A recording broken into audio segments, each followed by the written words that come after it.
there, man. She all right. Yeah, everybody, look, Nikki's eating a burger. Welcome back to Frank Presents the Play Call. How's everybody doing this week? We're acting like we'd never see somebody eat a burger I before. know. Like, oh, a burger. I know. We're joined again. No guest this time, so it's us. Look, Nikki, June, Bree, how y'all doing? Let's talk. Doing good. I have some bad news I want to share with the podcast. Doing good. Doing great. What'd you say, June? I said doing great. Doing great. Nikki, they got Five Guys over there. Mm-mm. What you They got eating? that Wendy's? water burger. Wendy's have good burgers. So what's the news, Bree? What's up? Hold on, we got Nikki. How are you doing today? Oh, I'm great. She's blessed and highly favored eating food. Where's the America? It'll come toward the end. She gotta wake up. She got it going. I got you. Got Nikki. about 7 fries in her mouth I'm right baby. now. I'm with you. What's up, Bree? So Frank saw my status. He put the wow face. So on Tuesday, I got an email from Sports Management Worldwide, the place I did the 8-week course with Mark Dominic. And I've been invited to the 2023 NFL Career Conference at the NFL For the Combine coach. in Indy. Now, this is the bad news. Right there. The coach. So, No, it's not the Colts. This is a day-long career conference. Offers unique panel discussions and questions answered designed to start or advance your career in the business of football. Prior to the conference, you will be sent an invitation for complimentary tickets to the 2023 NFL Combine at the Lucas Oil Stadium. This event is closed to the general public, but because of our strong relationship with the NFL, special consideration is being provided to conference attendees. You'll be allowed to watch quarterbacks, tight ends, and wide receivers as they are evaluated by the 32 teams. Now, it's the same day me and my mom fly out to California for house hunting, and we already booked our ticket. Girl, you better get COVID and send the form in. You better get. No, because me and my mom my mom already paid for the hotel in advance in LA for the day out. We already booked our flights to go house hunting, and we already scheduled meetings with the apartment complexes that I want to look at. Now, how were you supposed to know that? You're not supposed to know that. You didn't know. You made your plans like your normal life, and then you get it. You know what I'm saying? I emailed Mark Dominic and told him, I didn't tell him house hunting or anything. I said, hey, they know I'm in the military. I said the military is moving me around that time, so I will not be able to attend, but I would love to be a part of future events like that. Yeah. No, that's dope. Standing next to Mike Tomlin at a geo scouting. I wish I had it with the little clock thing. You know what I'm saying? Like she's standing right next to them. So look, I'm pointing. I'm like, Mike. I'm like, Mike, look at number 455. Watch him. Look at him. With a notepad. So I was me and Jude were discussing football when I got this email. And I was like, dang, I should just send somebody a place to be. Jude was like, yeah, just send me. I'll say I'm your assistant and I'm here on behalf of you. But you can't. Like, I would have. That was good. June would have did it for sure. Damn, it was something I wanted to say, and I would have went with it. Oh everything. Man! Yes, I will be missing the NFL Pro Day. Man, that's dope. That's dope that you got invited, though. Oh man, it was something I wanted to ask. I'm trying to think what it was. Oh, forget it. It'll come to me. That was one of the topics. Bree sad news regarding the NFL Combine. We got that one out the way. Yes. Damn, you said it was bad news. June said something. I was looking at Nikki, and I was gonna say something, and I can't think of it. Anyways, it'll come back to me. So, let's talk about it. It was only 4 games, right? No, right? 4? Mm-hmm. 4. No, 6. I would like to say that out of the 4, only 1 was really a blowout. 4. Yes, 4 games. Yes. 1 was really a blowout. The Giants showed up to. You want me to read the score? Yeah, go ahead. Read the scores before we go into it. Okay, so on Saturday, January 21st, the Chiefs defeated the Jaguars 27-20, and the Eagles destroyed the Giants 38-7. On Sunday, January 22nd, the Bengals defeated the Bills 27-10, and the 49ers beat the Cowboys 19-12. Now, everyone on the podcast, besides one, got 2 correct predictions, and one person went undefeated, all 4. That's you. Look at what the you see the strong arm? Oh my God. John Wall. She covered Wow. strong for the playoffs because they did regular season, boy. That was nice. I like how she did that. I went 4 for 5. Like, what? Girl, I'm gonna play lottery next. You should. Let's knock out the easy ones out the way, right? Eagles at Giants. The Giants, yeah. Giants showed up so they wouldn't get fined and they wouldn't be marked unauthorized absence. They were there for muster purpose only. They didn't play. The Eagles showed they were the more dominant team there. There's really much to talk about. It was 28 points before they even scored a touchdown. I think Hurts said he wanted to play the rest of the game on a wheelchair to see if he could throw a ball on the field, but they wouldn't let him. Yes, he did. Yeah, he did. Lane Johnson played well, protecting that. I mean, the team that was supposed to win won. I don't know. I ain't got much to say about it except Giants. Why even show up? But anyway, anybody want to add? Watching that game at my grandma's house, my grandma is like a calm, upset person. She was like, "Oh, an interception. It's okay. Come on, G-Man. We got this, G-Man. You can do it, G-Man." Next thing to know, the score is 21-0. It's okay, G-Man. You guys are trying your hardest. It's okay. I'm like, what, girl? You're supposed to get mad. Yeah, I don't have much to say about the game either. I mean, the game speaks for itself. Blacked out by 4. The only thing was, no. So my thing was the whole AJ Brown thing. I don't know if you guys have heard. They're obviously making a big deal out of it.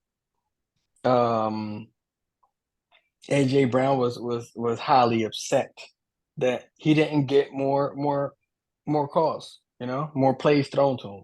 More touches. So they did show a video where they did show a video where Sirianni walks up to him and kind of tells him, "Hey, everything's gonna be all right." But all in all, I think the head coach did what any head coach without any type of, I don't know, emotion, because his job is to win the game. And if AJ Brown, they say he was kind of hurt, right? He was out of it. Then as a head coach, obviously, I'm gonna do what I gotta do. But at the same time, if it's working for Devontae Smith, I'm gonna stick with Devontae Smith and keep him and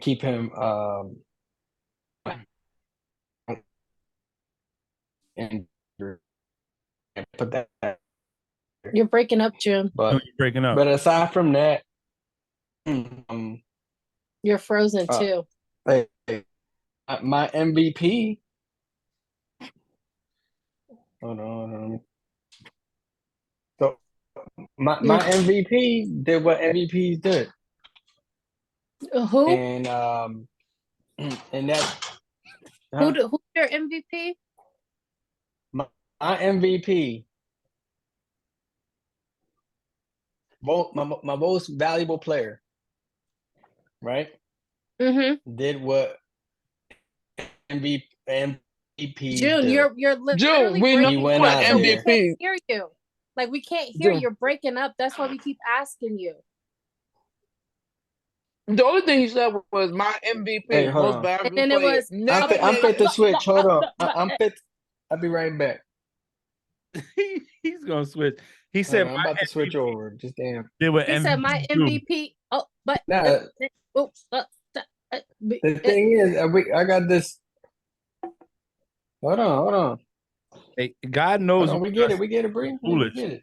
So he decided not to let you say it. Mm-hmm. He was like, "No, let's cut him out." All right, can you hear me? Yeah. We got these new Wi-Fi extenders. It's just horrible. You bought mesh or you bought extenders? Extenders. That's where you went wrong. But go ahead. But yeah, the MVP of the damn league, Jalen damn Hurts. Can you guys hear me? Yeah. Mhm. Okay, cool. I didn't want to repeat myself. So Jalen Hurts went out there and he did his thing. What did he do? He proved that with no arms, he could still throw the ball. Right?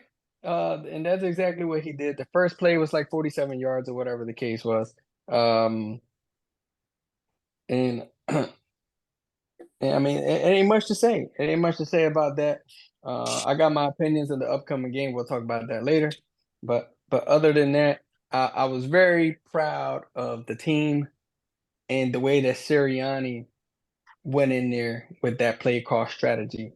Not just for the first quarter, second or third, the entire freaking game.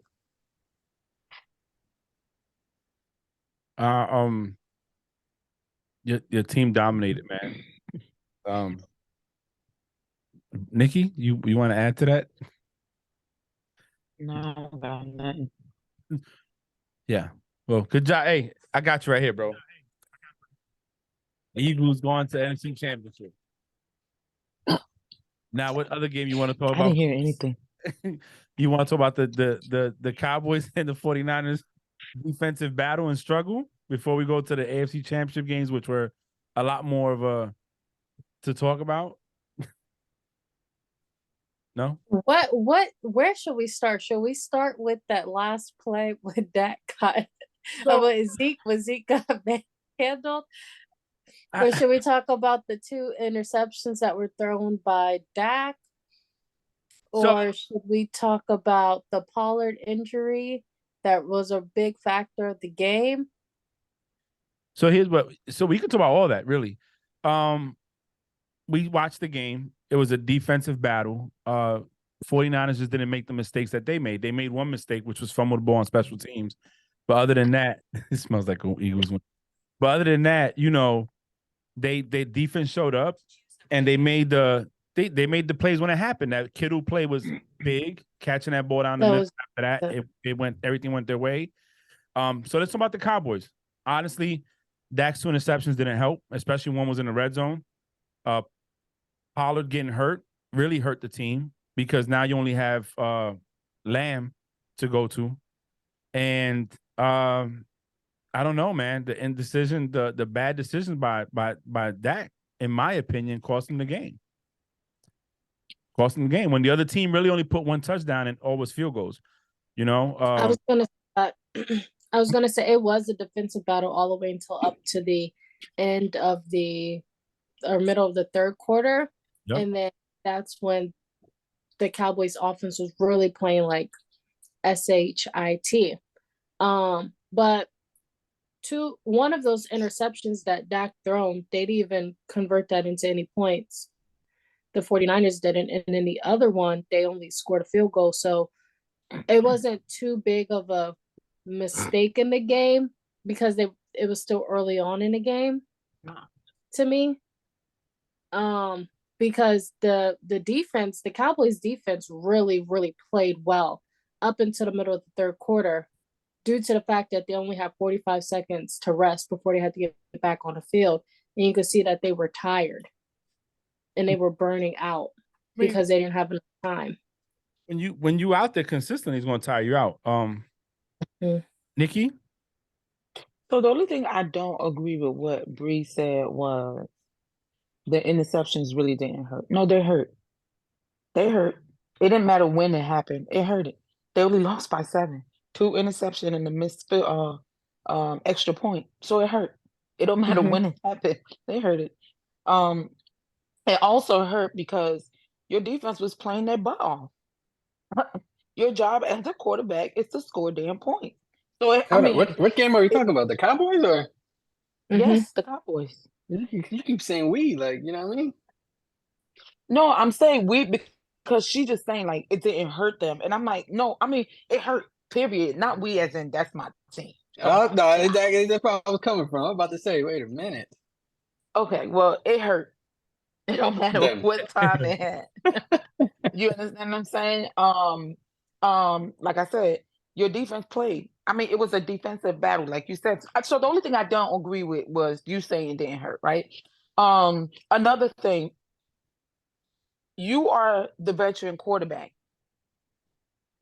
The rookie quarterback. I mean, now let's be honest, right? And I'm not gonna take nothing from Brock. What's his name? Hurd, right? I'm not gonna take nothing from him, but he really didn't do nothing the entire game himself. You get what I'm saying? So, you're the veteran. So I'm not gonna say it didn't hurt. No, it killed your team. It killed them. So that's the only thing I don't agree with. Do you think it would have been a different game if they would have started Cooper Rush?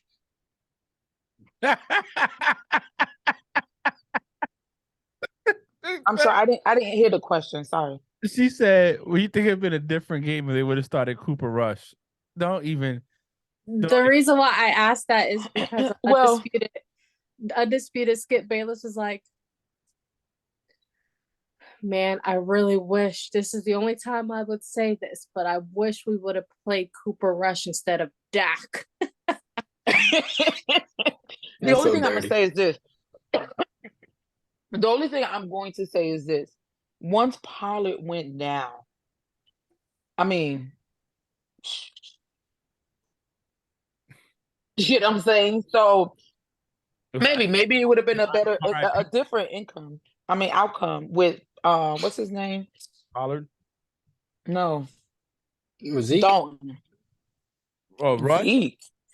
I mean, yeah, Rush. Zeke. No, I didn't know who. I didn't know what name you were trying to pull out the hat. That's why I was like, let me tell you,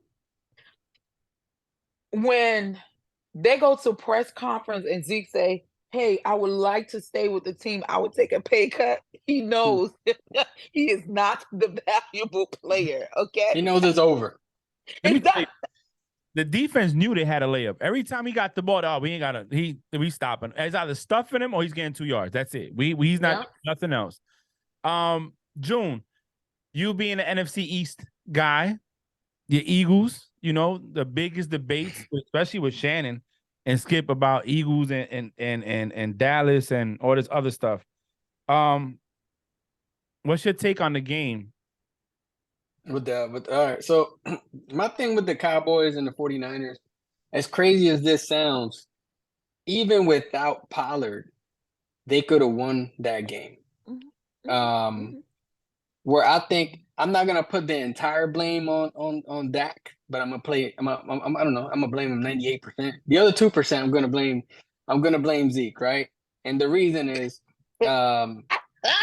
I have to, right? I think we all have to. I can't blame CeeDee Lamb because CeeDee Lamb did his job, over 100 yards, balled out, right? Definitely, Ward wasn't a factor against CeeDee. However, Zeke, he should as Pollard went down, that was his opportunity to say, "Hey, I'm gonna show everybody that I'm gonna come through and I'm gonna win this game for us."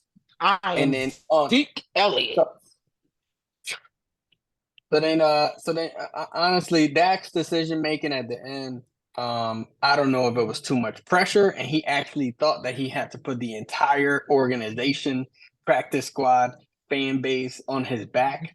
I don't know what he did, but he put the entire world on his back, and he let everybody down. And it sucks, man, because they've been bringing that guy all week, and I hope he's like emotionally strong. Because if not, God knows what he'll be doing right now. Shit, he ready to broke up with. He need to be on watch. God knows.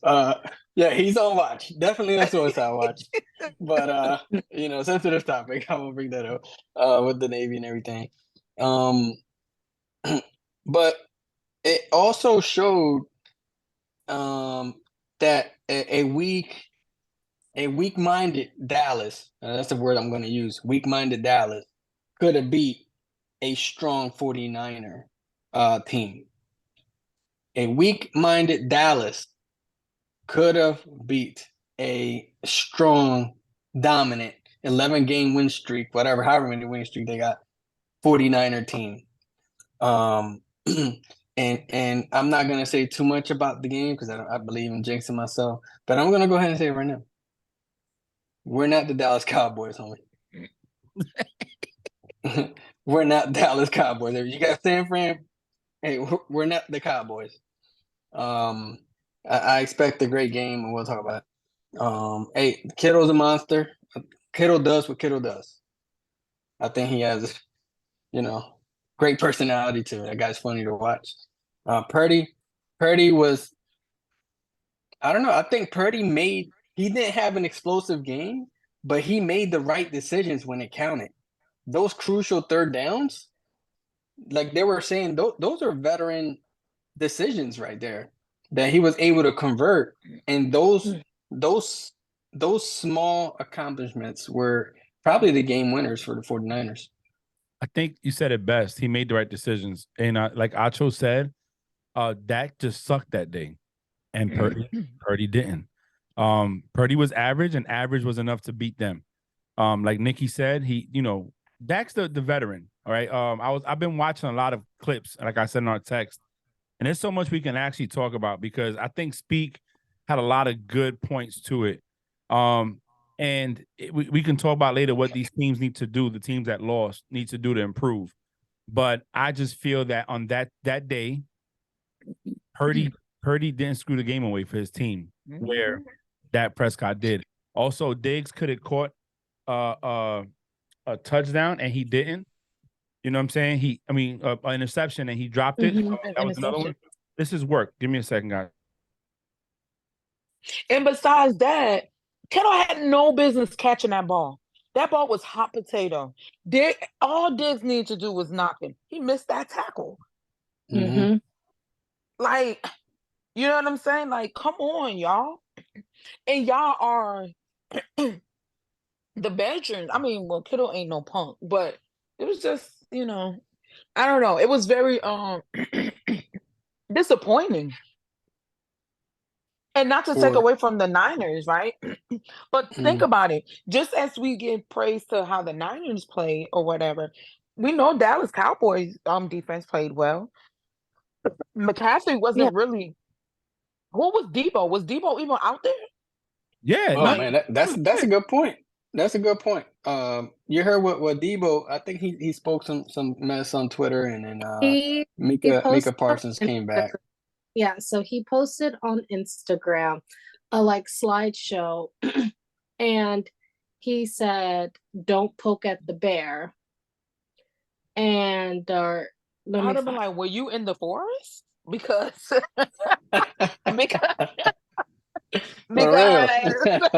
yeah, so he put "Don't poke the bear," and he is like a slideshow of the game. But one of the pictures, he put a picture of Michael Parsons, and when Michael Parsons said, "This is who I wanted," Michael Parsons was facing the 49ers. So Michael Parsons then commented on it and said, "Good win, but what did you do today? But don't put me on that weak ass slide." Yeah, and what he said was 1,000% true. And then Debo came back and said, "What did you do?" is the question. I mean, he went up against Trent Williams. No, yeah. That's not. Did you see how he threw, dude? Yeah, he flying little dude like it was a fly. No, he's the only offensive lineman to ever have a 99 rating in Madden. Okay, let's just be clear that you're facing the first team All Pro. I don't think people realize, and we'll talk about this more later, but at every position except quarterback, they have a first team All Pro player on the 49ers. Offensive linemen, defensive linemen, middle linebackers, defensive ends, special teams. At every skill position, they have a first team All Pro. That means that player was best in the league in that position out of everybody else. So, I mean, it's not – Micah Parsons had his handful that day. He did. And they lined them up everywhere. Defensive end, middle linebacker. The Dallas defense did their job to control and neutralize Debo. There was minutes. McCaffrey wasn't really doing much. They had to bring Mitchell in. Kettle, for the most part, was the one that saved them with that one catch down the middle. And that Paquetto, the one that did the bounce and then took it off for a touchdown. It was the running back. You talking? His name You said Pacheco? That was his name. Bro, that's the game you played. That's your Jags and Chiefs. Yeah, Pacheco Hey, plays. we'll talk about that next. Don't worry about that.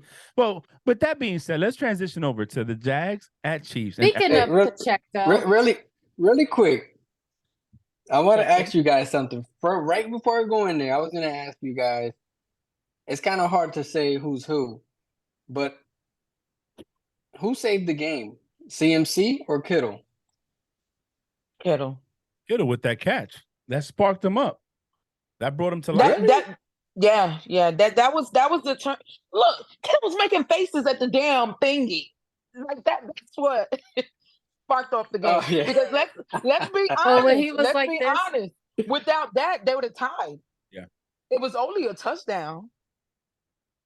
I'm just saying, because, hey, I think that CMC has been the craziest addition to the 49ers. He's the best acquisition this season, completely, out of any team. Yes. The best acquisition they made. They went and got him, and he's blessed the team. We're not debating that, but I mean, without that Kittle catch going down the field, you don't get CMC close to that red zone to run in for a touchdown. You see what I'm saying? So it's that one play, man. It's that one play that made a difference. Yeah. That's all. And it gave the It is. You know, everybody was asleep, and Kittle came out there looking like a Viking and made it happen. Speaking of making it happen. Since CMC been there, how many times have you heard Debo's name? Let's be real. He was injured too, remember? He got injured in the Bucs. Yeah, he just got back. I mean, would you be afraid of Debo or would you be afraid of McCaffrey? Afraid of Given their plays. Yeah, they both. I think both of them. Yeah. Dude, Yeah, both of them. Have you seen Debo Samuel, bro?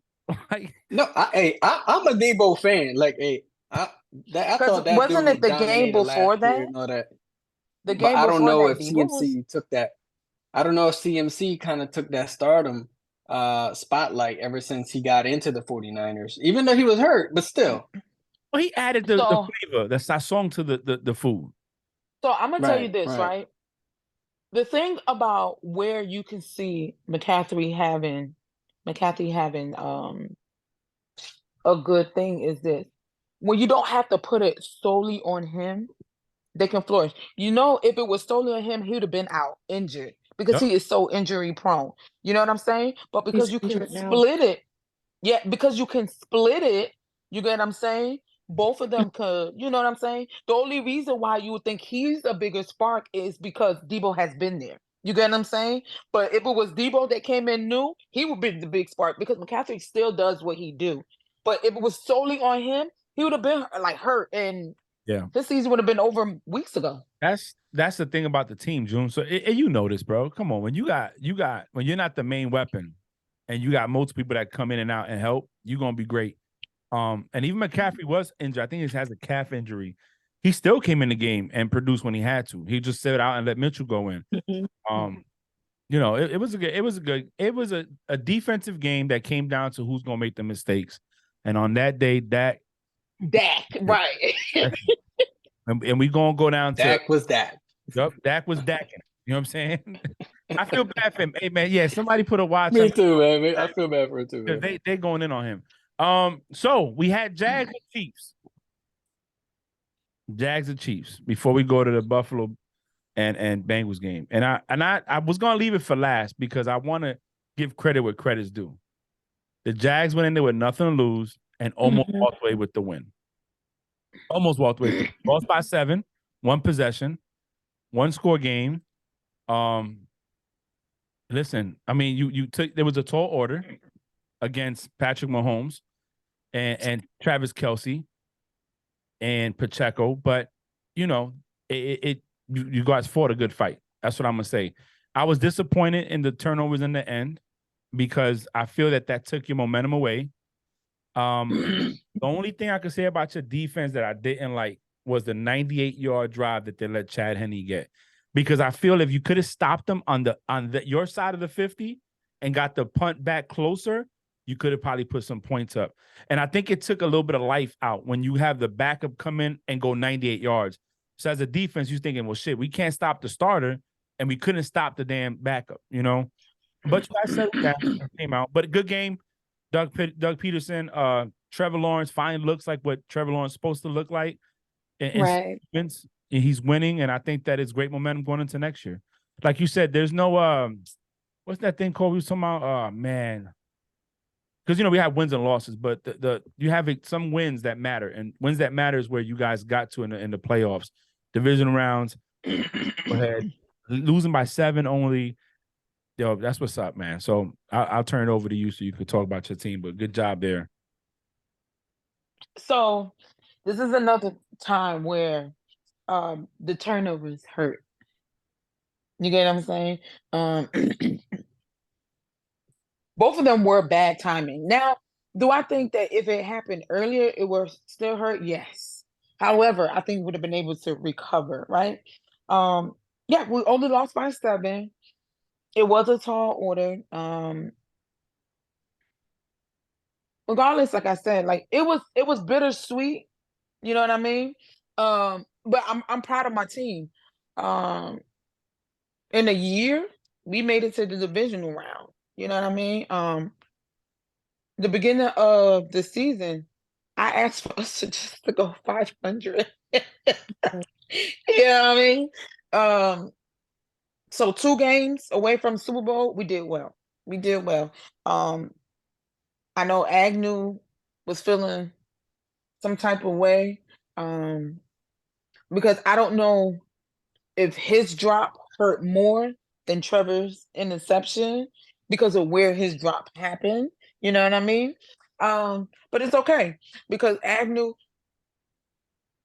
returned the ball 1,000,001 time. Of course, I'm exaggerating, and got us even, got us closer.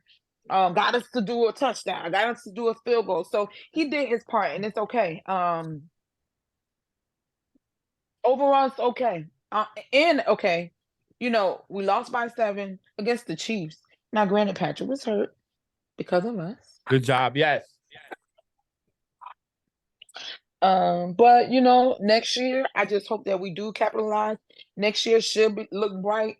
Because we ended out this year with light at the other side of our tunnel. And Ridley is coming. Hopefully we get to keep some guys. If not, hopefully we kind of strengthen our defense, because that's what I think we needed.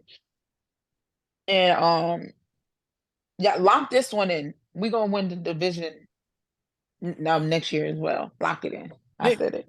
Can I ask you a question? I was watching Inside NFL, and Ray Lewis was talking, and he said that one thing your team didn't do was hit Kelce to slow Kelce down. Like y'all didn't. We didn't. That's what. If you pay attention, if you look, Kelce ate us up in the middle of the field.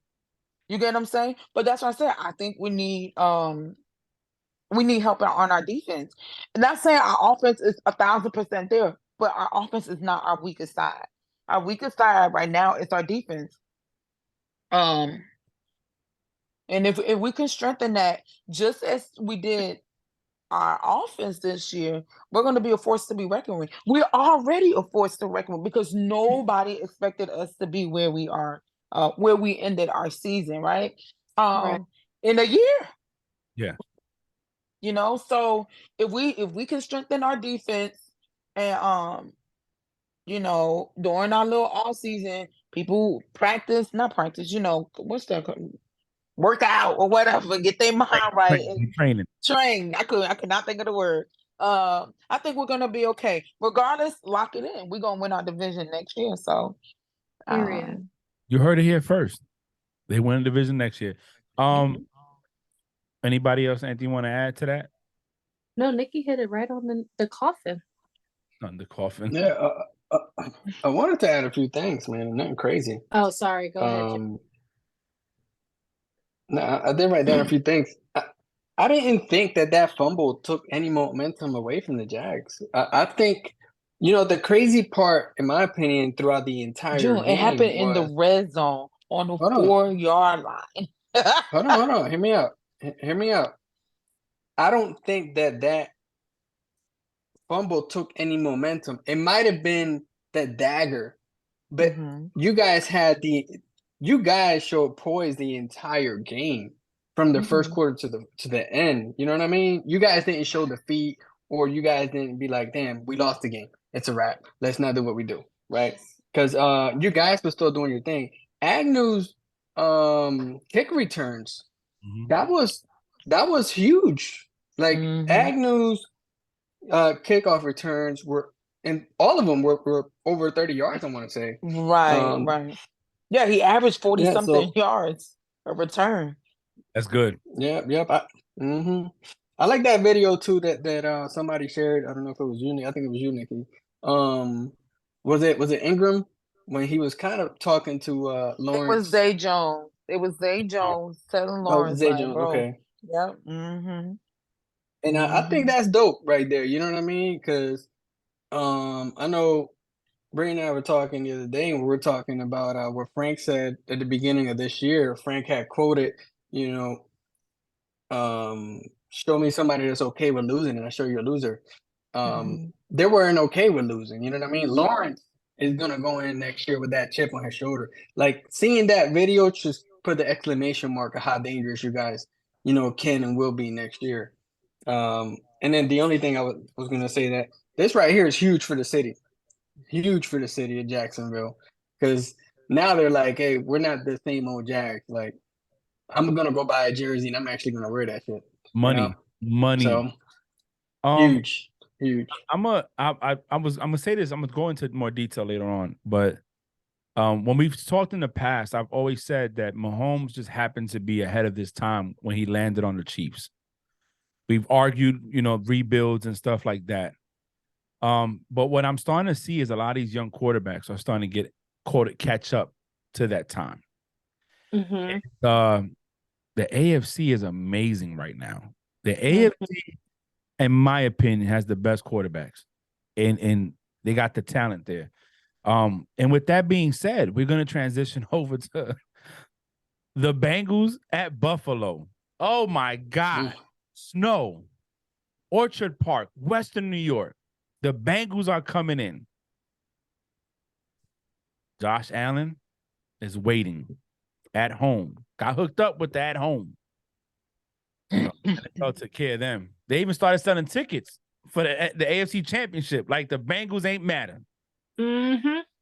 And who they came in there, and Joe Shiesty went 9 for 9, 108 yards and 2 touchdowns before missing a pass.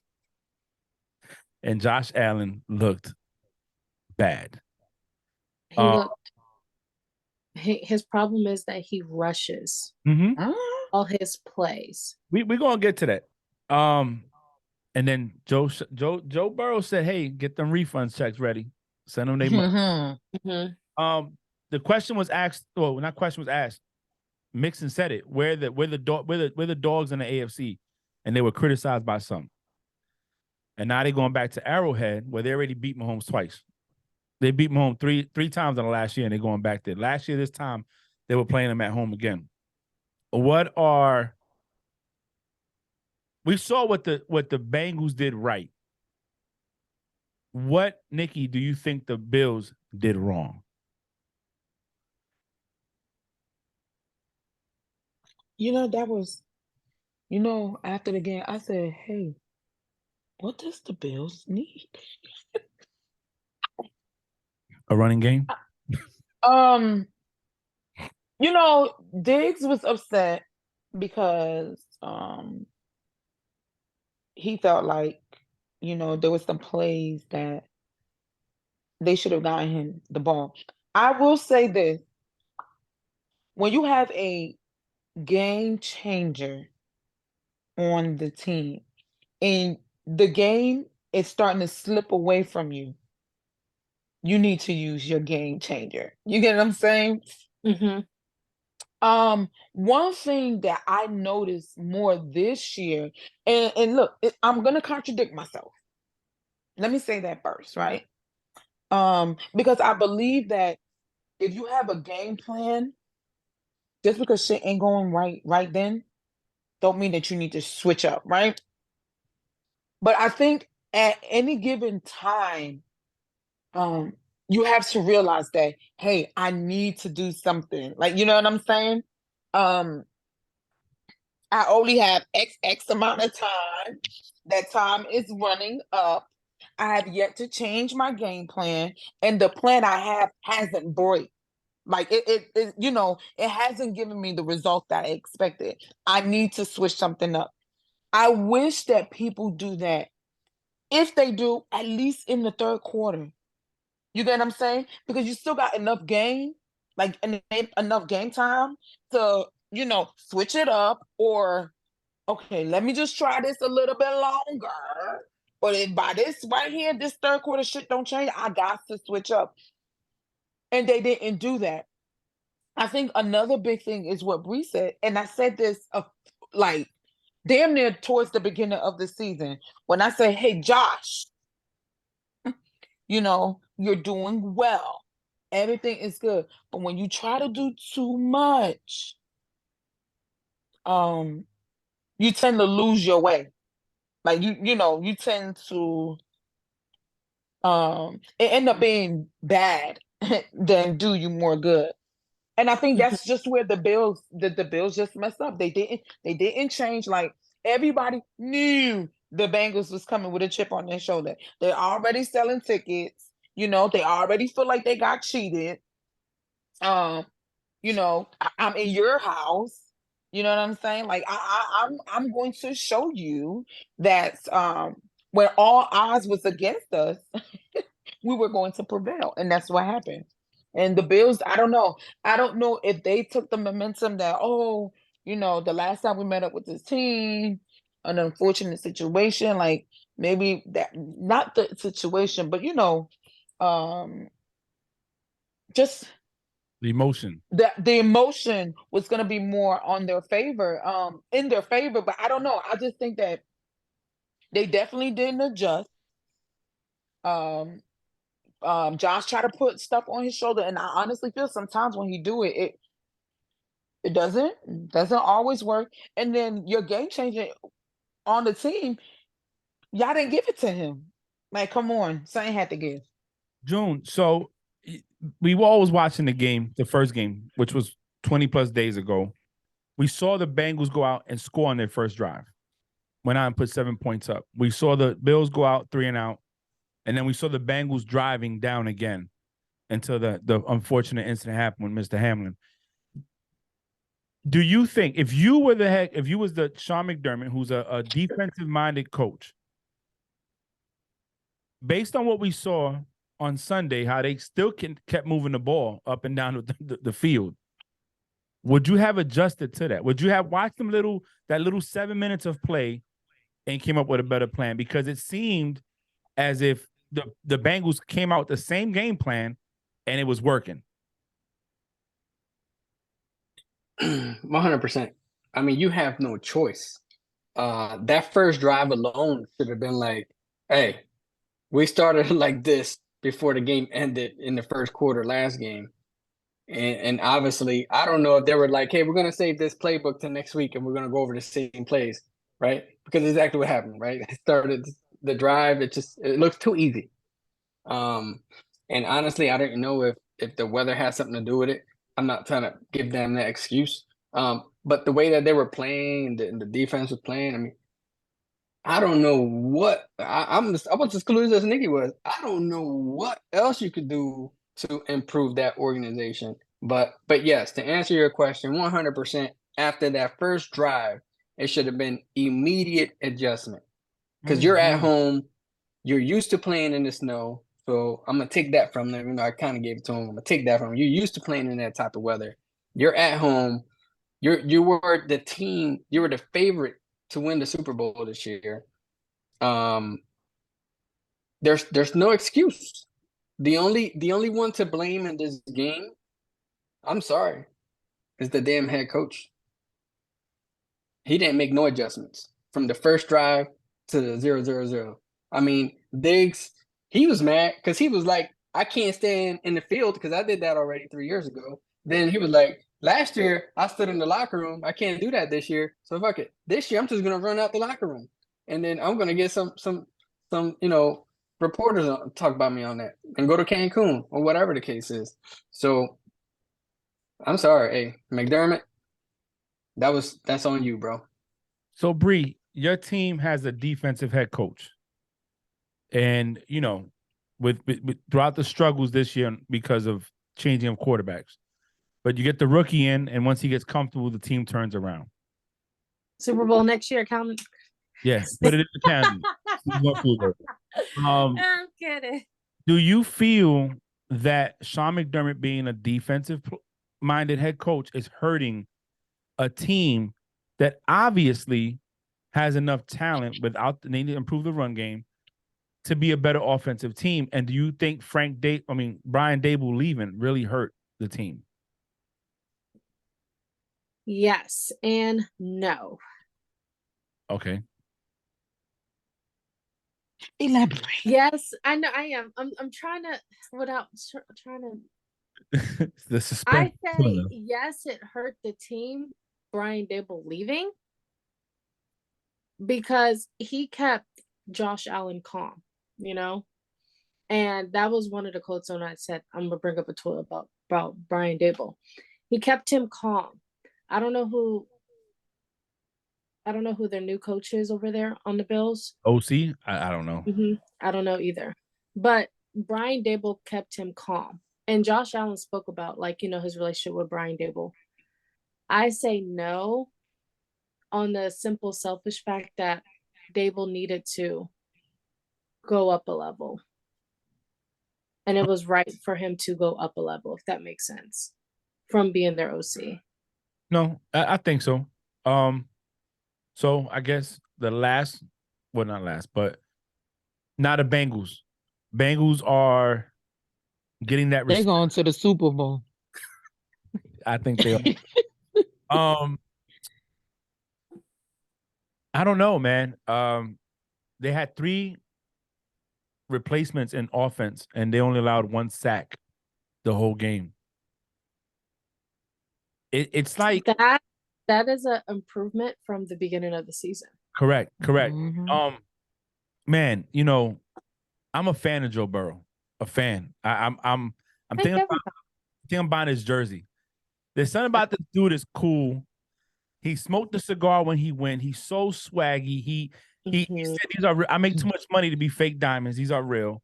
He said, get the refunds ready. He goes out there. It doesn't matter where you put him. Buffalo, Arrowhead. It don't matter. He's showing up and showing out. Hell, he was a block away from giving it to Jamar Chase and win a Super Bowl last year. Let's just be honest. A block away from sending Stafford home with a loss. Man, every time I see their logo, I'm like, Chargers? Oh, no, that's the Rams. Listen, I don't know, man. Shit, there's nothing else to say about it. I guess I'm just a fan. I'm really a fan. I think they got a good team. The head coach is doing great over there. And we'll talk about our predictions at the end. So I'll leave that for that. But what's the next topic? What's up, June? No, I was just gonna say because I know you know the Bengals are good, right? But so was that Jacksonville Jaguar defense, right? And this is where I'm getting at. If Joe Shiesty goes down for whatever reason, is that backup quarterback gonna run that team 94 yards down the line? No, bro. Because I know Joe. No. What I'm saying, that's what I'm saying. I think I think we're giving these Bengals this automatic bowl bid. Oh my gosh, June, be quiet. Because if Jalen Hurts go down, who's their quarter? Is Minshew gonna take y'all? No, he's not going nowhere. We know. So, he'll put 31 points. He'll put 31 points on the board. Oh my gosh, be quiet. Minshew. Not against the Bengals. No, June. No, I want June to finish what he got to say because I want to listen before I respond. So go ahead, June. I am listening. What I'm saying is, I'm gonna get the next topic ready while he's talking. Okay. What I'm saying is, Mahomes went down. Mm-hmm. You put Chad Henne in there, which, by the way, he was in the division, right? Mm-hmm. You put Chad Henne in there. The dude runs the field 94 freaking yards. 98, but go ahead. Well, 98 yards. He's even worse. Josh, I don't even know who the backup is for Cincinnati. You put that backup for Cincinnati in there. And what I'm saying is, if Mahomes go down, I'm pretty sure that there isn't a worry in the world that Andy Reid got to worry about. That he ain't going to come up with to make that game as competitive as can be with or without Mahomes. Nobody cares. The difference is this, right? I love Trevor. Trevor ain't Joe. Yeah. I disagree. The reason I'm going to disagree with you, June, is I agree that if Joe Burrow goes down, I don't think their backup could win. But the difference is that Joe Burrow has beaten the Chiefs defense, not Mahomes, the Chiefs defense, 3 straight times. The AFC Championship, he was down 3 trying. So hey. I don't think, to answer your question, in my belief, based on what we've seen historically from them, if Mahomes not 100%, that gives them the upper hand. They've beat him when he was 100%, and he had Tyreek Hill to throw the ball to. Hey, different beast this year, man. But you know that's all I'm saying. Here goes the difference, though. Matchups. Everybody has a team that when they match up, they struggle. Patriots, Ravens. There was a lot of times the Ravens was not scared to come to Foxborough and give us that work. And that's what you're seeing in the Bengals. Bengals are not scared to go to, they call it Burrowhead. They're not scared to go there because they believe in themselves enough to know if we can beat anybody anywhere. Yo, Burrow's, Zach Taylor, the head coach of the Bengals, has been doing a great job with that team. A great job. Yes. Hey, as long as they got Eli Apple back there in secondary, any teams that team's Go away. We're gonna That's talk all I'm about gonna say. We're gonna talk about That's him all I'm because gonna say. All right, listen. we're gonna talk about him because he said some off the wall stuff. Can y'all see the screen? Yes, we can. Okay. So these are all of the undrafted free agents next season. So you have Tom Brady, Baker Mayfield, Sam Darnold, Jimmy G, Teddy Bridgewater. We're only going to talk about the important ones. Teddy Bridgewater, Daniel Jones, Chase Keenum,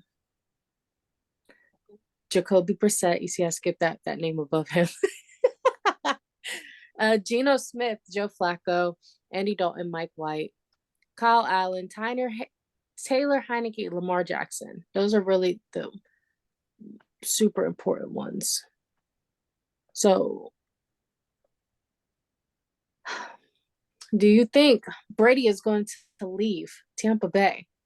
Do you think he's going to retire or leave? He's not retiring. I don't think he's retiring. I think Brady's problem is he doesn't know how to let go. He's institutionalized. He's great at what he does. And I just think he hasn't realized that maybe his time has passed. And what I mean by that, the NFL has developed into a sport where scrambling has become part of the game. If you look at all the quarterbacks that have survived this far, even Trevor, all of them, they can scramble out the pocket, they can extend plays, they can run the ball. Brady's not mobile, was mobile. Brady's an old school. Yeah, he's the old school pocket quarterback. Yeah, his finesse is in the pocket. He can scramble in the pocket. You put pressure up the middle, he can't plant his feet, he can't throw the ball. That's the secret to beating him. They all know it. So I just think Brady hasn't realized that he needs to go because he can still get the ball out fast because he can still throw for almost 4,700 yards and he can still probably manage a game to not lose. He thinks he can play. I think he should go home. That's just me as a Brady fan. Listen, bruh, 7 rings, 10 Super Bowl appearances, 5 Super Bowl MVPs, 3 league MVPs, back-to-back NFL 100 #1 player. You're not going to beat that. You're a Hall of Famer, first ballot. Go work at Fox, bro, and get paid mad money to sit there and critique another person. Look at his market value a year. 40 million, only because of the rings and because it's Brady. That's it. It's not because the only way I would sign Brady is if I like the Bucks or the Rams. I just need that one piece to get me. And I just need a quarterback that's not going to screw the game up. That's it.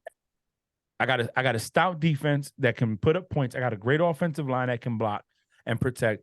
I'm bringing them in. But if no, I don't know. I don't think so. I don't think Brady leaves. If he, I would stay. They got rid of what's his name? Leftwich. They got rid of a bunch of people. You got great. Mhm. You got good. You got Godwin. You have Evans. You have Gage Jr. You have a lot of different people there. I would probably go out and get a better running back to support because playoff Lenny was not doing anything this year. But again, that offensive He line. put on weight. So Playoff Lenny, boy. oh, no, Bree, I'm sorry. I went kind of long. No, I don't think Nikki said he eating good. Nikki. He ain't good. I don't think he leaves Tampa because I don't think nobody's going to take the chance. So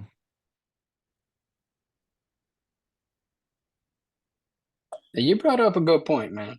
what's up? They got rid of all these people in Tampa. Different story from this free agent stuff, but damn, it's just killing me. His ex-wife lives in Miami with the boys.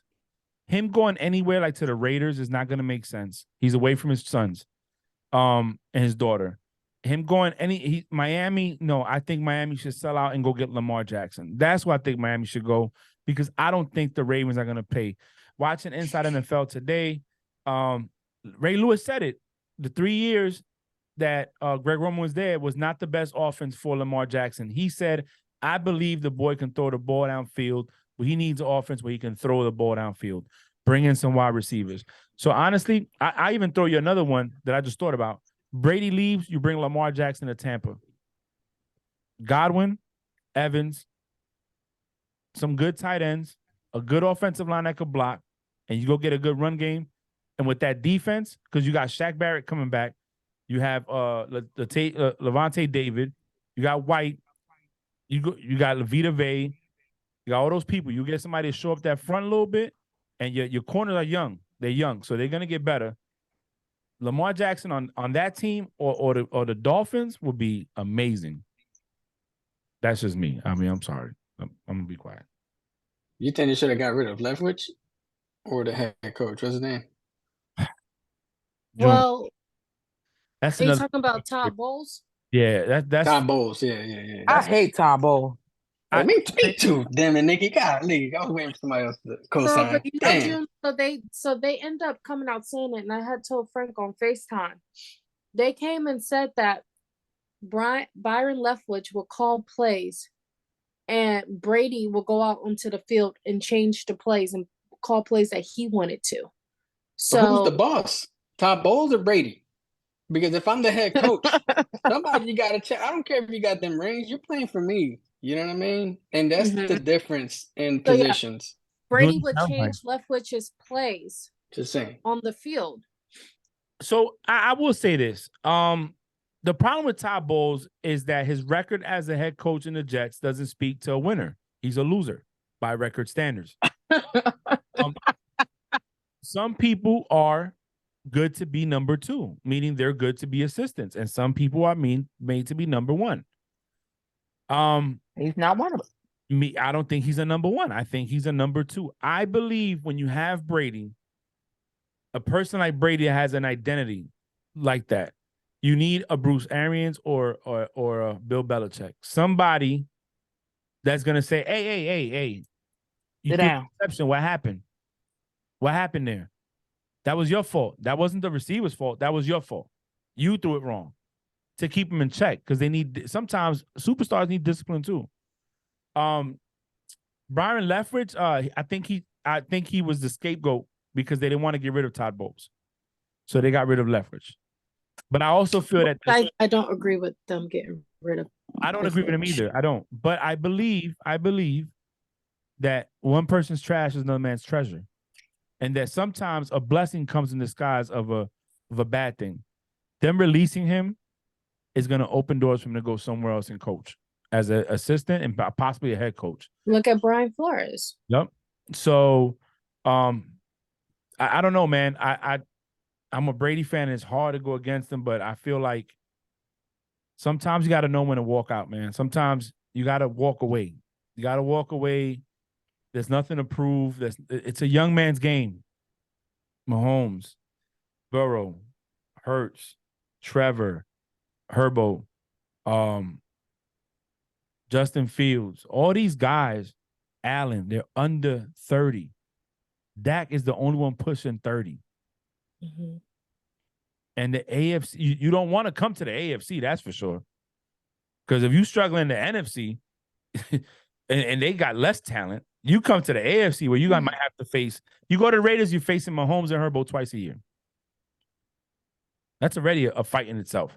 And you might have to face Burrow, and you might have to face Allen. You go back to the AFC East, you got Buffalo, you got Miami, and the Jets said they're looking for a veteran quarterback.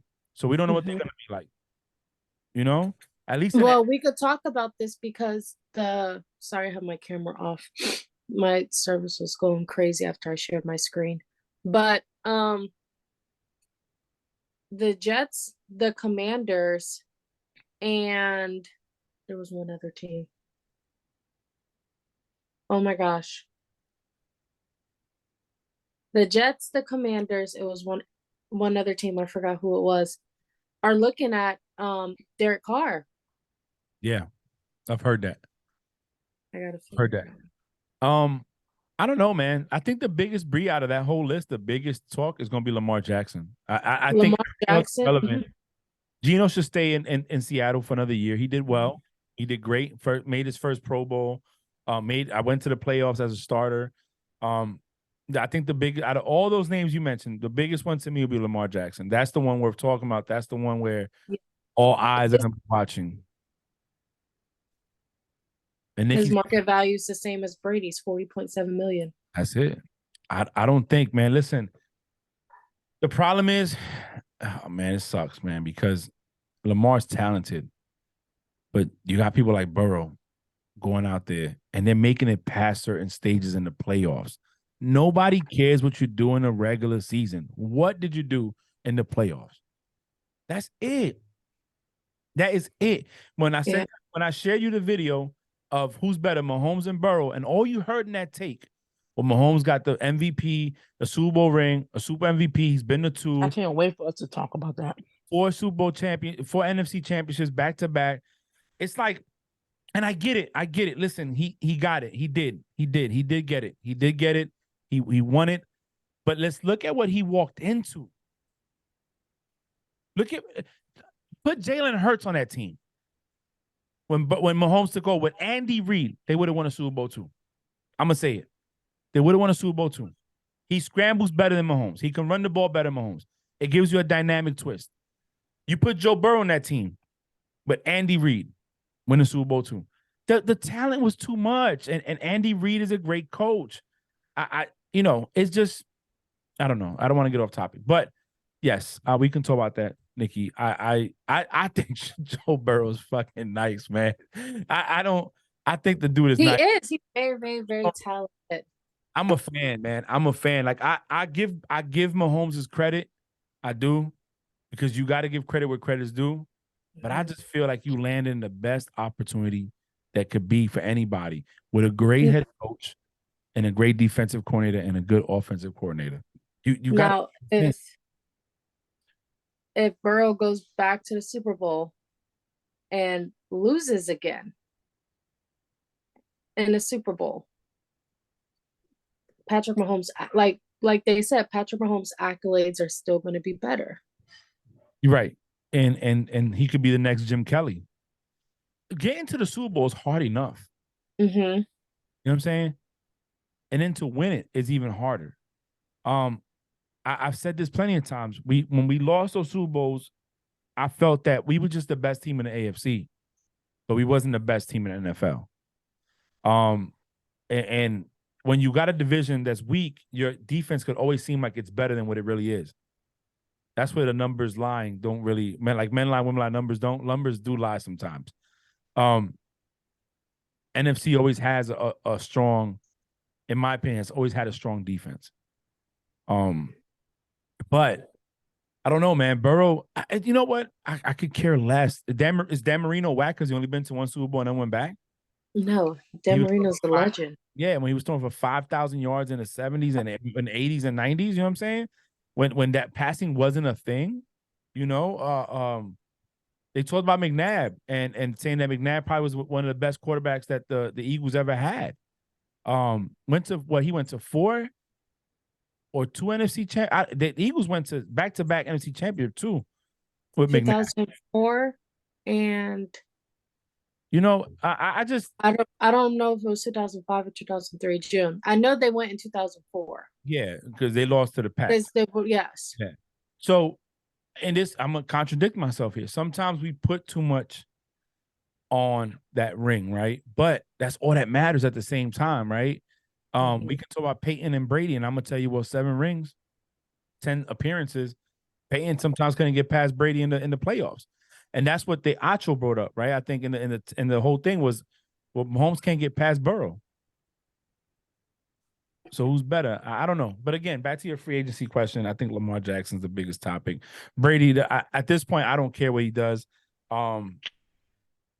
You're 45. You're gonna be 46 when you start, bro.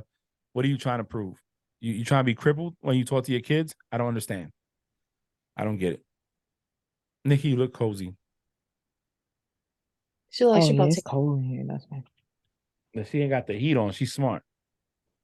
All right. So the next topic that we have are the NFL honors specialists. So I'm gonna read the categories.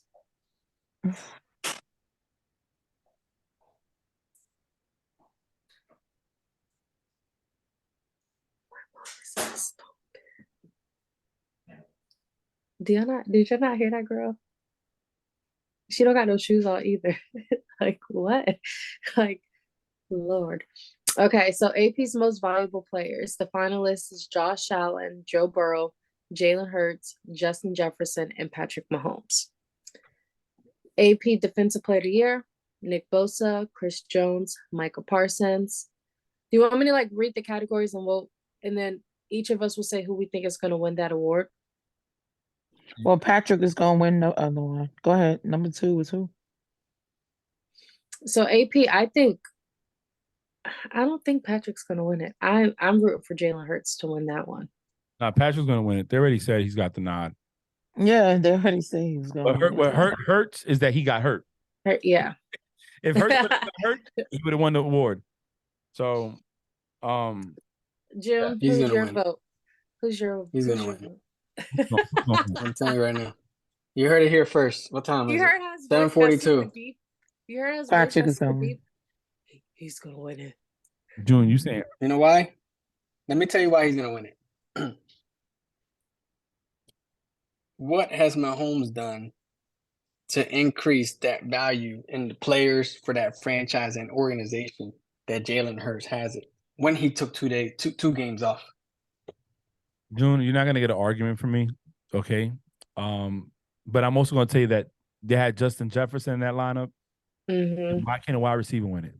Because what He did can. Jefferson do without Justin Jefferson? Mm-hmm.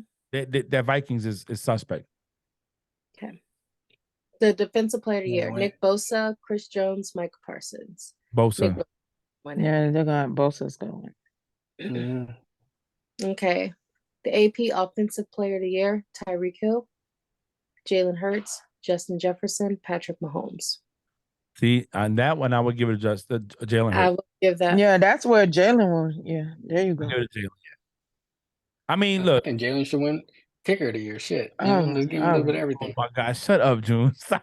You just gave him one and you don't know how to act. I know, right? Give him a little bit. Okay. AP Offensive Rookie of the Year: Brock Purdy, Kenneth Walker III, Garrett Wilson. I think Garrett Wilson's gonna win it. I don't even know who that is. He's the wide receiver for the Jets. And Mm. the only reason why I don't think Brock Purdy's gonna win it is because he came in too late in the Oh, he season. only got like 6 games under his belt. Like, stop Yes. it. Come on, stop. What was the next 3? It was Brock Mhm. Purdy, Kenneth Walker III, and Garrett Wilson. Kenneth Walker did good too. He did do good. He did really good. That one I like to see either the wide receiver. Brock, sit down. Sit your ass down. I think Garrett Wilson's gonna win it though. I got a question for y'all. But how cool would it be that the Jets get Offensive Rookie of the Year and Defensive Rookie of the Year? They both balled out. Sauce balled out. Sauce really balled out. I'm pretty sure Sauce Gardner is unanimous win because there's no finalists on here.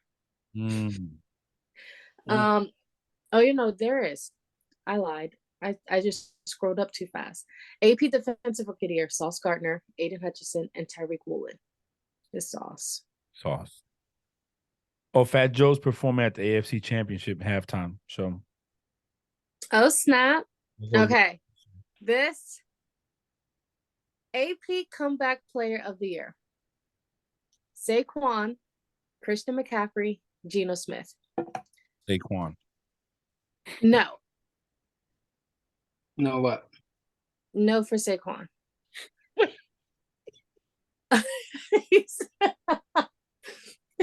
So listen. It was so serious. He goes, no what? Listen. Y'all might not agree with me. I don't care if you don't agree with me. It's my opinion. I do not feel Saquon and Geno Smith should be comeback players of the year. And this is my reason and why. Saquon is not a comeback player. He played 14, 15 games last season.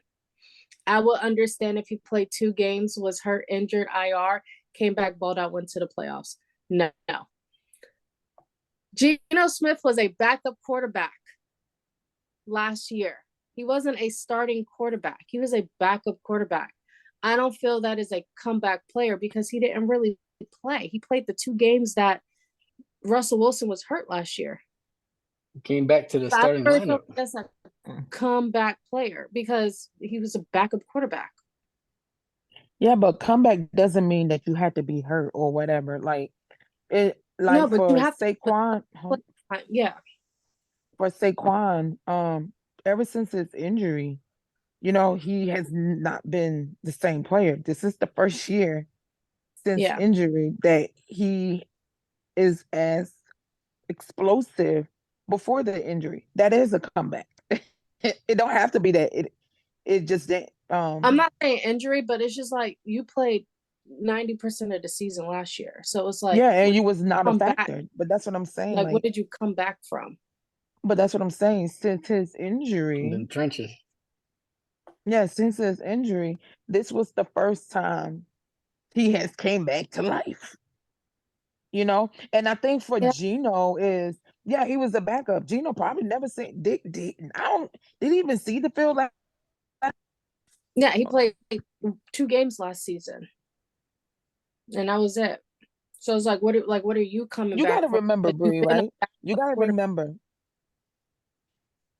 Yeah, but you gotta remember, right? So Saquon, right? The success of the Giants, right? And where you could say, oh, this player was very instrumental to the success that we had, that is a comeback. The same thing with Geno, right?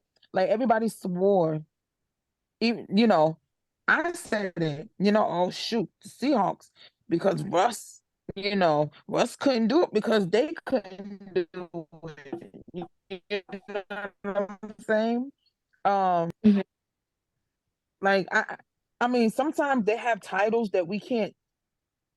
It doesn't always fit the scenario, but it is. I mean, it is a comeback. It is a comeback. We just said we think Geno should stay a whole nother year. Ain't no way in hell we would have said that if Geno didn't perform. No, he performed amazing, and I'm not taking that from him. I'm just thinking comeback player is, you're coming back this year from last year after not, performing to your best abilities, and you come back and you're performing at the absolute best that you've ever performed before. Christian McCaffrey, he's a comeback player. When he was with the Panthers last year, he was injured by week 2. The year before that, injured by week 3. The year before that, injured by week 2. He came back and he's playing in NFC. That's just my take on it. My vote is for Christian McCaffrey. June? For what? Christian McCaffrey do who? Comeback player of the year. He's my vote for comeback player of the year. No, I think Christian McCaffrey and Barkley, Saquon, man, they were continuously hurt every season. Both so of they them. kind of equate when it came to like being injury prone. I think they're both pretty similar when it comes to that. I just think, given what Barkley did with no injuries this season, it just says a lot. Like, hey, you know what? Bam, I'm coming back from them dark seasons because he was hurt last year. You know, it's what it is. And then it's just crazy how McCaffrey, he leaves the Panthers, now he don't get hurt all of a sudden because he's in a winning team. But that's a different story for another day. No, is what Nikki said. He's not the number one guy, so he doesn't have to carry the team on his back. Hey, look at his stats. That dude he's it over there since he's been back. Hey, you Yeah, know but damn well who are you gonna fantasy. cover? Where when you're the it guy, you got 18 million people covering you.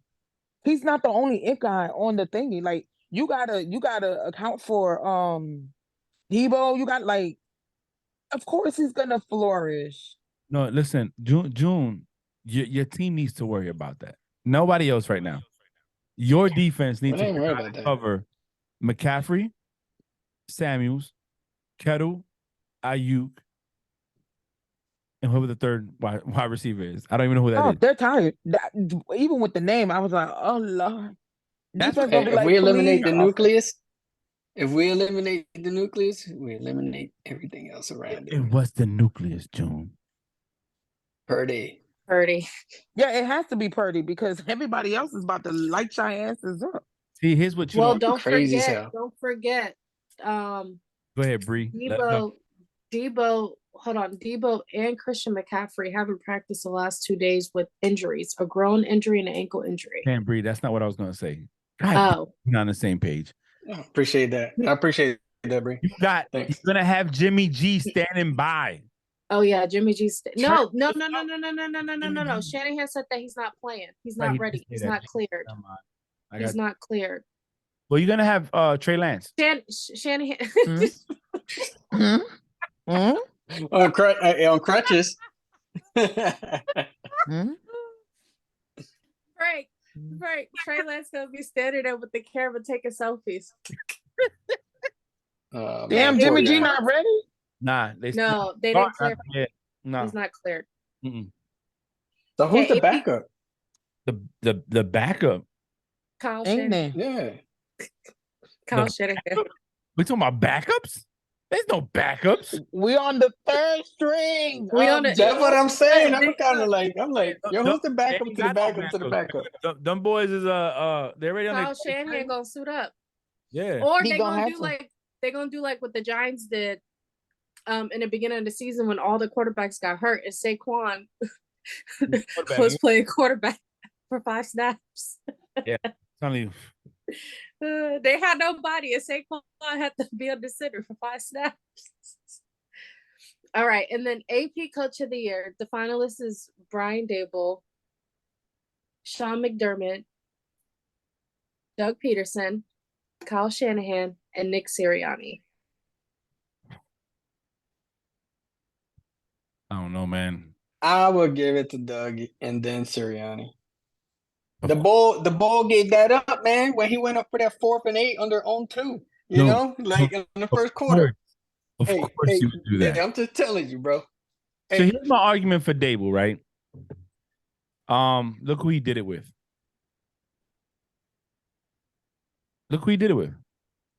At the end of the day, Dougie with the running back of the year.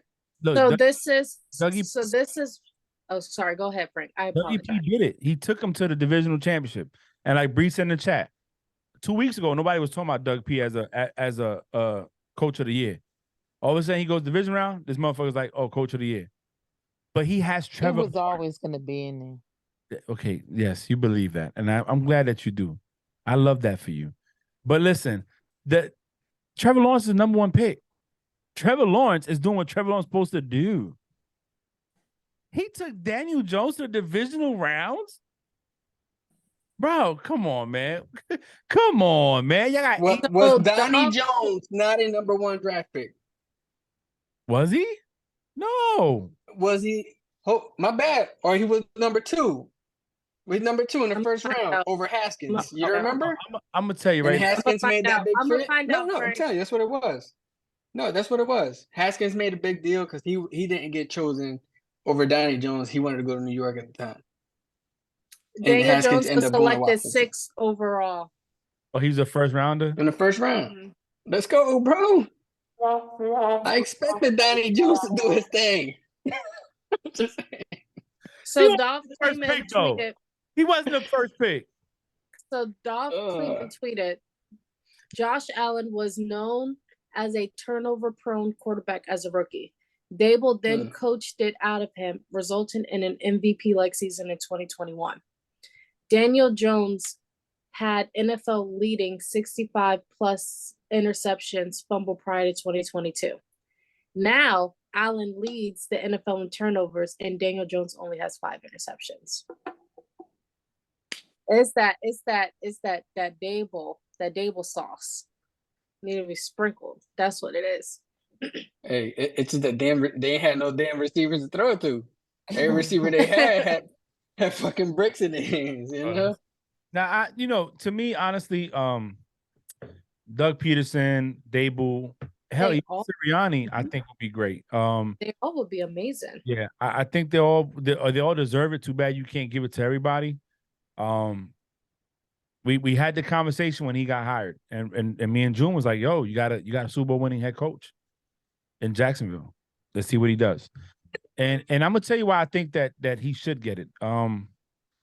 He suffered a lot of criticism when after he won the Super Bowl, wrote that book, and then he couldn't win. Like it wasn't the team was spiraling downhill, and people clowned him for writing a book on winning a Super Bowl.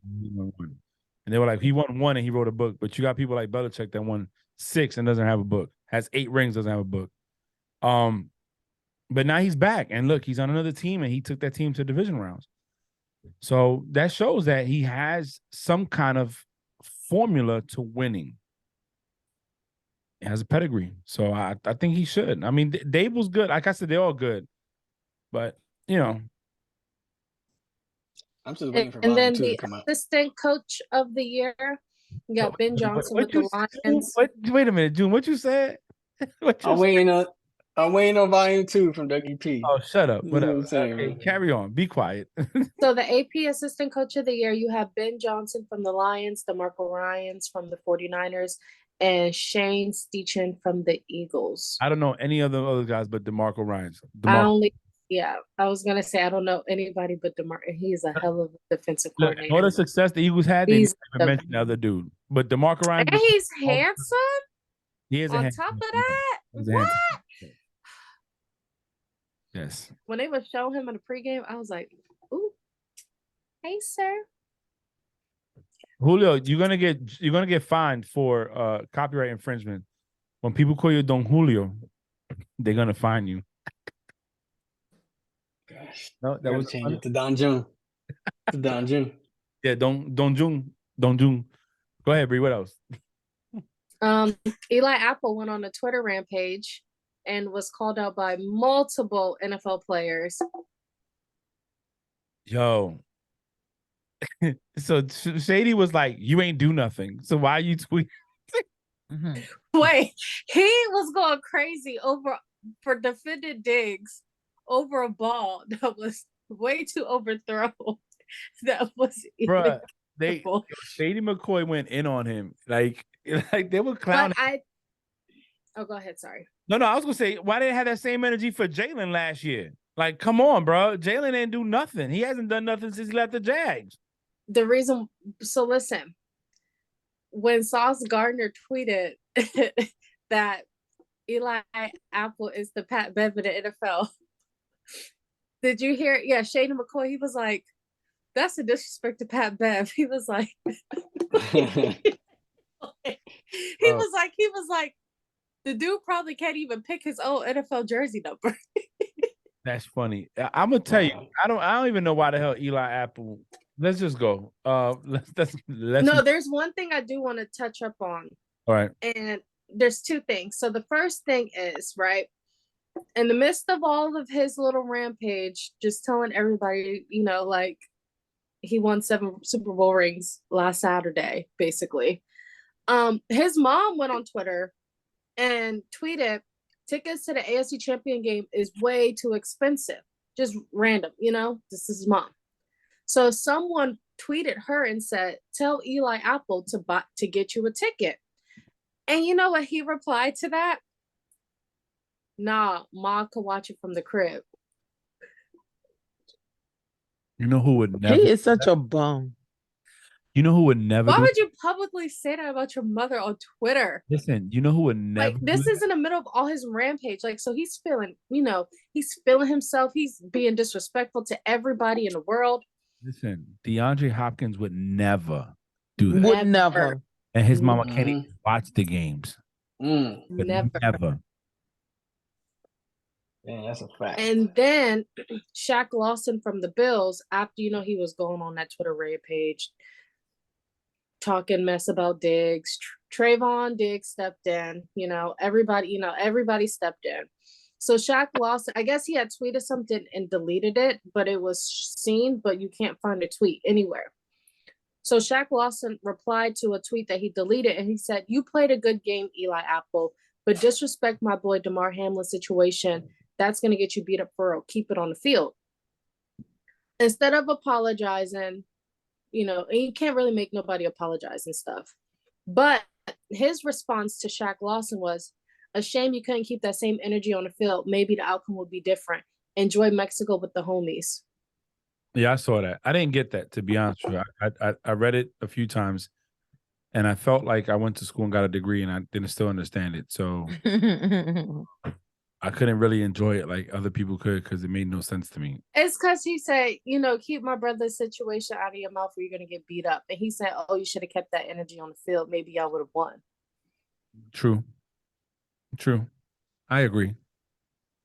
Don't let Twitter get you after. Diggs called him a clout chasing cornball. Everybody was just. Listen, Eli, look, whatever. We're gonna see what happens this. I ain't gonna now but remember that happened last year. Remember when he covered Tyreek Hill in the AFC championships, and he went on that big Twitter rampage again, and then he got burnt in the Super Bowl. And then everyone came back and went on him on Twitter, and he was nowhere to be found. There's no Tyreek Hill in that game. So unless you're covering Kelsey, I don't know what you're going to do. Just being honest. So we had some hirings happen. We had Bill O'Brien return back to New England. Frank, how do you feel about that? I mean, it's good to have OC. That's it. He's not scared to get in people's faces and talk trash and say what they say. Because remember, him and Brady went back and forth on TV. It's another person off Belichick's coaching tree that's coming back home. So I want to see what he does. I don't know. I think it was good. Also, don't forget he was in Alabama when Daddy Mac and Cheese was in Alabama too. So they have some interactions as well. That's what all I care about is the development of Mac Jones. Patriots still need another wide receiver. They still need another wide receiver, at least a good wide receiver one. Parker's nice when he's healthy. He makes big plays. But I think you need somebody that scares everybody. And the defense is going to be fine. They always find a safety or corner somewhere and build it. But we'll see. I'm Josh McDaniels got you the rings. I don't think we won a ring with Bill O'Brien. But it's better than a defensive mind calling offensive plays. So we'll go from Bye, Matt Patricia. Yeah, also, they're speculating that Gerard Mayo might take over as the new head coach of New England once Bill Belichick do decide to retire. When is Darth Vader retiring? That's all I want to know. Belichick's not retiring. No. The Jets hire former Broncos head coach Hackett as their OC. We'll see. I saw this tweet where they were like, Jets. It's like a conversation. It's like the Jets said, "Hey, so I heard that, you could probably help us get Aaron Rodgers." And it said Hackett. "Nah, probably not." Jets. "Well, do you at least know Aaron Rodgers?" He's like, Hackett. "Yeah, I know him. You're hired." I mean, he was his OC, right? He was his OC, yeah. He was. So we'll From see. 19 to 2021, maybe 2021, because then Hackett went to the Broncos. Yeah. Yeah, let's see. It's possible. A Frank Wright to South Carolina, Yeah, to the Carolina Panthers. I think that's good. in North Carolina, Charlotte is in Oh, yeah, my bad, North. Yeah, I think that's fine. I think that's good for him. Frank wasn't a bad coach. I just think he didn't have the right quarterback. I think that I tell you that, like we talked about it before. That organization in Indy is toxic. It's like the baby Cowboys. So Bro, as long as that owner is involved, you're gonna have that type of outcome. but the owner got caught with a DUI and oxy in the car, like in Mhm. a call girl. It's off the chain, bro. Like the dude's out. Wow, I think you he don't give a his shit. people while he's high on coke. Okay. Does about a brick and it says, "I'm picking you, Jeff Saturday. Let's do it together, bro." Like, what the hell, man? Like, no. It was All high right. as hell, and it was a Saturday. Last, we have That's what it was. we have 3 slides, like 3-slide game, and then we're gonna do the predictions for the 2 games. All right, let's go. All righty, let me get them.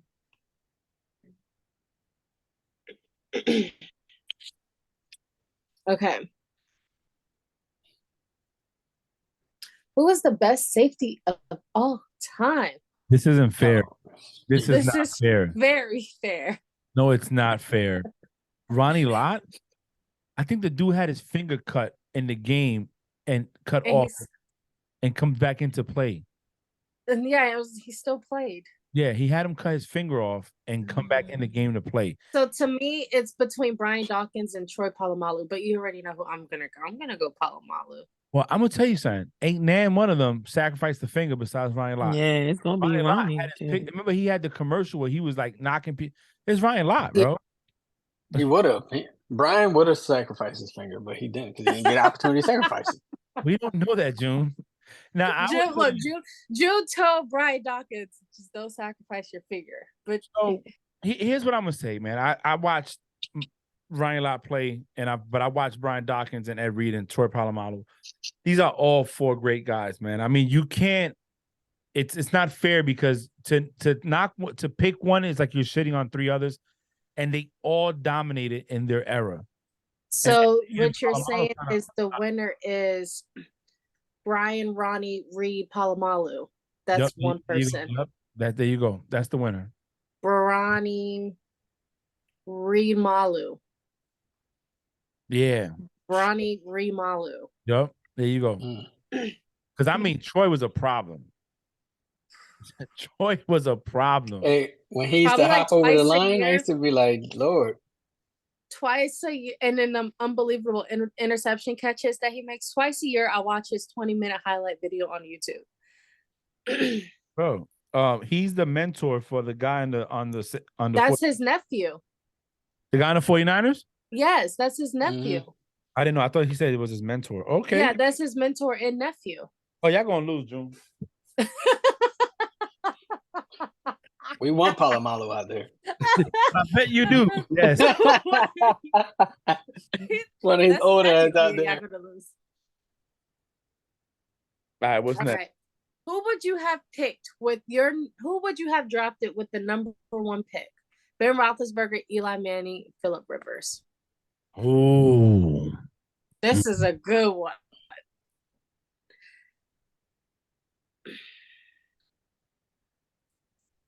I'm gonna go. I'm gonna go. I know who you're gonna go. You're gonna go Eli Manning because they beat the Patriots in Super Bowl 2 times. No, big negative. I said Big Ben. Or Phillip Rivers because his stats are Nope, phenomenal. I said Big Ben. Oh my god, no way. Let me find out. He went to 2-1. He went to 3-1-2. 3-1-2. His turnover, he wasn't as bad as Eli at the turnovers. He was consistently pretty good.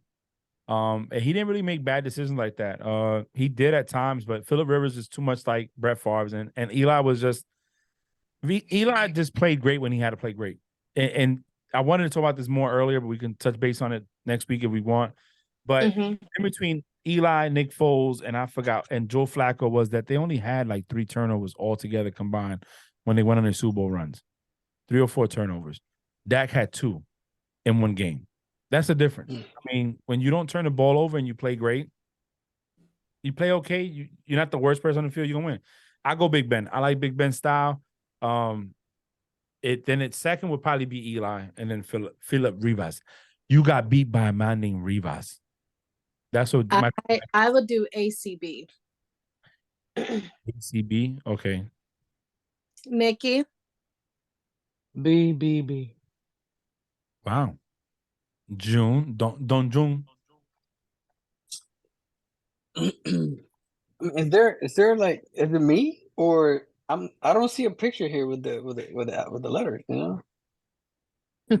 ABC. Don't listen to June. He see it. But no, I really don't. You don't see the picture? Oh, there it is. You know what? Oh, idiot. I touched the wrong thing.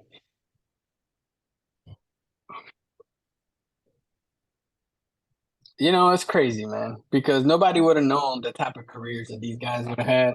So that really kind of sways the decision, right? Because I would pick Big Ben just based off of his accomplishments and his size over Eli. But if they all were coming out of college, you know, just given the stats, because I don't know too much of them, you know, coming in, I don't know. I would have said Philip Rivers at one point. We just didn't know that he was gonna be a more of a kid guy, you know. I think it's so funny that Justin Herbert played for the Chargers and they say that he's Philip Rivers 2.0. All right, That's one sad. gotta go. Brock Purdy, Justin Herbert, and Tua. Tua gone. Tua, yeah. I think Tua. He's too injury prone. Yeah. Yeah, it's too sad, you know? It's too sad. I wouldn't want to risk that shit in my damn organization. All right, well, I'm gonna throw a curveball. Pretend Brock Purdy's not there and we put Kyler Murray there. Who you getting rid of? Tua. Mhm. Then Kyler Murray, but Tua's for going. Yeah, I should probably get rid of them both. Right, that's what I'm saying. Yeah. Is there an option there? All right, and then last but not least, the conference championships. So on Sunday, January 29th, we have the 49ers at Philadelphia. Frank. I'm gonna go Philly because I don't think that Brock Purdy as a rookie quarterback is gonna hold up. I think he's due a game to mess up, and I think it'll be Sunday against the Eagles at home. And it's not to discredit the 49ers. I think the 49ers defense is better than Eagles defense, and I think they have better players all around. But they don't have a quarterback like Jalen Hurts, and unfortunately, I don't think he'll match up. I think that Sirianni will adjust, like June says, and pull out the win. I don't think it's gonna be a blowout, but I think they'll definitely win. So I'm going Eagles. June. I know. Nikki. I'm going Eagles. Who? I am also going Philadelphia. In the last game, AFC championships, we have the Bengals at Kansas City. Frank, I already know you're going Bengals. Fuck yeah. Let's go. Joe Shiesty, baby. Woo! Hey, if I was them, I would take the guy, the third string lineman, defensive lineman, that's not gonna get no play time. And you're gonna hit Mahomes. You're gonna do what the Jags did, but we're gonna finish him off. And he's gonna be injured because they're gonna shoot that leg up. He is getting that leg shot up because even all of them are saying he shouldn't be playing. He gonna go out there like every dumb athlete and say, just shoot it up, coach. I can go play. But you might be crippled later on. It's okay. We're gonna win a Super Bowl. And he gonna get knocked the fuck out. And so no, I think the Bengals win it. I think they're sorry, Bree. He's walking normal, Frank. No boot, no cast. He's walking completely normal. I don't know if you saw the videos of him, but he's walking normal. He's not like broken. He got that funny. He's not that funny Pollard. walk. He's not Pollard. He's not limping. He's walking completely normal. That's okay. He's gonna be limping by the time of the end of the first quarter. Watch. Okay, Nikki. Bengals. June. I'm going with Chad Henne and the The Chiefs. Yeah, John Henry and the Chiefs. That's what he froze. It's funny because I also went Chiefs, but I'm only solely going Chiefs because I want my child to make it to the Super Bowl. Or Juju. Yeah. I'm gonna text. If Block Juju makes it to the Super Bowl, I'm gonna cry. Bree, stop Like it. I'm gonna feel like a proud mom. You know, I've been calling that man my child. It's all right. She ain't crying this weekend. So. We'll see. And I also want the demise of freaking Eli Apple after he disrespected his mama on Twitter. oh my God. Listen, we're rooting for the demise of Mahomes and the Chiefs. Okay. I'm sorry that you don't have a child that plays on the NFL and I do. Juju was no factor last week. He actually got a penalty. Yeah. So But I mean, it like is I what said, it is. don't be mad. Like I said, don't be mad that y'all don't have no children that play in the NFL and I do. Let me be a proud mama and let me want my son to go to the Super Bowl. I'll give you that. I'll give you that. Thank you. I had my son go to the NBA championships last year. Let me have my child go to the Super Bowl. Let me be a happy mom. Hey, you got That's the end. yeah, we're gonna leave right there. It's gonna be the Eagles and the Bengals Super Bowl. So, with that being said, I think we're gonna have so much to cover that we didn't cover when we got a whole week before we record. So Super Bowl, so it's all good. Anyway, look, we did on Thursday. I think it's cool. I love it. I'm happy to be here. I had a rough day at work, and then I get on here with you guys, and I just get to let loose. Damn, we're close to the end, right? What we're gonna do after football season over? I don't know. Anyways, thank you for joining us this week. Games. Jim? Yeah, happy to be here. It was a fun weekend, past weekend. I look forward to positive vibes and energy next week. And I see Reed going against his former team in the Super Bowl, and then he gets emotional and makes mistakes and lose. Nikki? America, it was fun. Till next week. Bree. Always a pleasure doing this with you guys, and can't wait to watch these games on Sundays. See you guys next week. Thanks for watching and listening to Frank Presents the Play Call. Bye. Bye.